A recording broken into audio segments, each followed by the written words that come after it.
warahmatullahi wabarakatuh.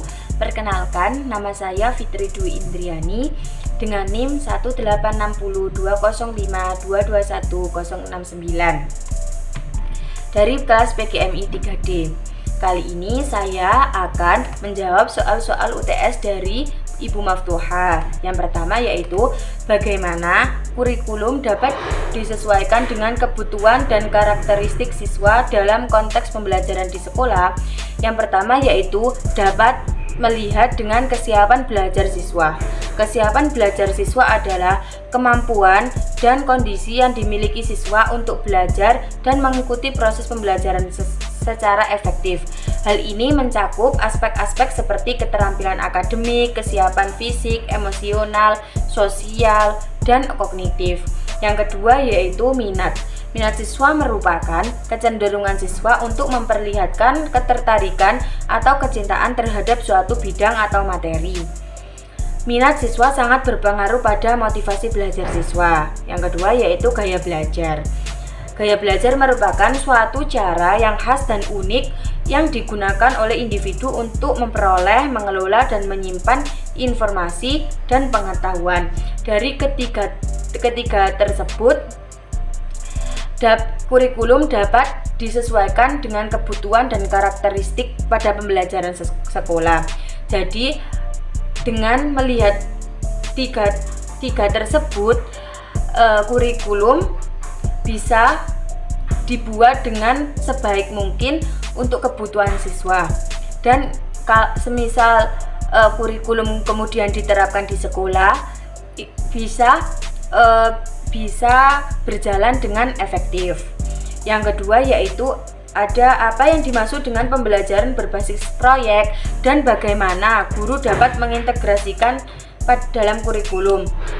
Yang kemudian yaitu metode pembelajaran berbasis proyek adalah pembelajaran yang memberi kesempatan bagi siswa untuk memecahkan masalah yang relevan dalam dunia nyata melalui proyek dan tugas. Jadi bisa melalui proyek dan kemudian bisa juga dengan alat-alat tersebut. Mengintegrasikan pembelajaran berbasis proyek dalam kurikulum yang dapat membawa banyak manfaat bagi siswa. Yang pertama yaitu bisa meningkatkan motivasi belajar siswa, mengembangkan keterampilan sosial, dan memperluas pengetahuan mereka tentang dunia nyata. Jadi, pembelajaran berbasis proyek ini sangat banyak bermanfaat bagi siswa, khususnya dalam memotivasi belajar dan mengembangkan keterampilan sosial. Dan juga ada tantangan dalam pembelajaran berbasis proyek ini, yaitu menentukan topik proyek yang relevan dan menarik. Jadi, pelajaran berbasis proyek ini sangat bisa diterapkan di anak MI atau SD untuk menambah motivasi dan keterampilan kreativitas siswa dalam pembelajaran tersebut, dan juga bisa menjadikan siswa tersebut bisa kerjasama dengan temannya, bisa memecahkan masalah, dan menambah kreativitas siswa tersebut. Yang ketiga yaitu bagaimana teknologi dapat digunakan dalam mendukung pembelajaran dalam kurikulum, yaitu teknologi. Pada zaman sekarang, teknologi saja sudah canggih. Teknologi berperan sebagai alat bantu pembelajaran yang berbagai sarana bantu pembelajaran melalui berbagai sarana komunikasi modern. Misalnya, sekarang teknologinya ada HP, ada banyaklah belajar secara online melalui HP kan bisa.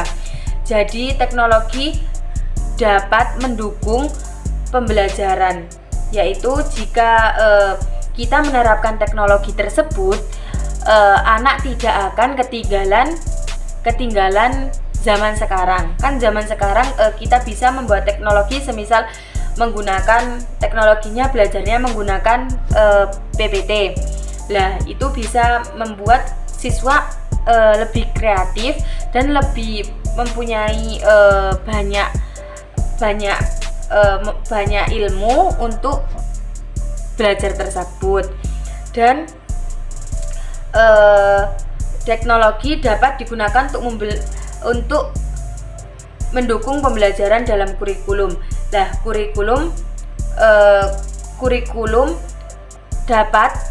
teknologi dapat membantu pembelajaran dalam kurikulum, yaitu dengan cara informasi, dengan referensi informasi secara luas. Nah, dengan ketiga tersebut, membuat kurikulum akan lebih gampang dan juga lebih efektif bisa diterapkan ke anak peserta didik tersebut. Pertanyaan yang keempat yaitu, mengapa evaluasi kurikulum sangat penting dilakukan, dan berikan contoh konkret evaluasi kurikulum. Kenapa evaluasi kurikulum sangat penting dilakukan? Karena evaluasi merupakan salah satu yang penting dan tahap yang harus ditempuh oleh guru tersebut untuk mengetahui seberapa jalannya kurikulum di sekolah tersebut. Tanpa evaluasi, maka kita tidak akan bisa mengetahui bagaimana kondisi kurikulum tersebut dalam rancangan, pelaksanaannya, serta hasilnya. Jadi evaluasi ini sangat berperan penting dalam kurikulum di sekolah. Jadi jika tidak ada evaluasi, maka guru tidak akan bisa melihat bagaimana peserta didik tersebut dapat menerima kurikulum tersebut. Dan contoh konkret evaluasi kurikulum yaitu ketika guru membuat jurnal kelas dan jurnal mengajar guru. Jadi kemudian membuat dulu jurnal tersebut, terus dilakukan dulu kedepannya gimana, hasilnya bagaimana, terus kendalanya apa, dan pemasukannya gimana. Jadi membuat jurnal kelas, membuat jurnal mengajar. Jadi guru kan lebih disiplin gitu kalau ada jurnalnya. Jadi hasilnya itu guru semakin meningkat, kedisiplinannya semakin menurun, dan kendalanya guru tersebut apa, kok bisa tidak disiplin. Jadi nanti bisa ditanyai. Dan pemasukannya gimana. Jadi guru tersebut harus lebih efektif, lebih datang lebih pagi atau gimana. Jadi evaluasi ini bisa disimpulkan sangat penting untuk kurikulum.